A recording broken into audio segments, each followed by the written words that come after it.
नागपुरात आणखीन एक सायबर फसवणुकीचा प्रकार समोर आला आहे, जिथे गुंतवणुकीच्या नावाखाली एका वरिष्ठ बँक अधिकाऱ्याला लाखो रुपयांना गंडा घातला गेला।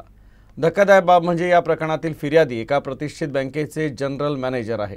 तक्रार मिळाल्यानंतर नागपूर सायबर पोलीस या प्रकरणाचा तपास करत आहे। मिळालेल्या माहितीनुसार फिर्यादी हे 57 वर्षाचे गृहस्थ असून ते एका बँकेत महाव्यवस्थापक म्हणून जबाबदारी सांभाळतात। 3 सप्टेंबर ते 7 नोव्हेंबर दरम्यान ग्रोथ इंडिया रिसर्च नावाच्या बनावट कंपनीनं त्यांना ईमेल आणि मोबाईल फोनद्वारे गुंतवणुकीवर चांगले रिटर्न्स देण्याचे आमिष दाखवले।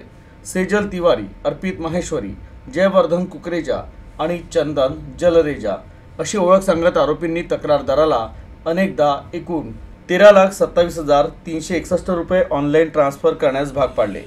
पैसे जमा केल्यानंतर तक्रारदारानं त्यांच्याशी संपर्क साधण्याचा प्रयत्न केला, तेव्हा सर्व नंबर बंद आले आणि वेबसाईट देखील निष्क्रिय होती।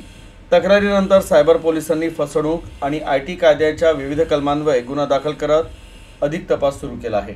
वेलनोन बँकेतील व्यवस्थापक पदावरील अधिकारी हे त्यांच्या मित्राने त्यांनी एक अननोन कॉल आला आणि त्यांना इन्व्हेस्टमेंट करण्याबाबतच्या सूचना मिळाल्या।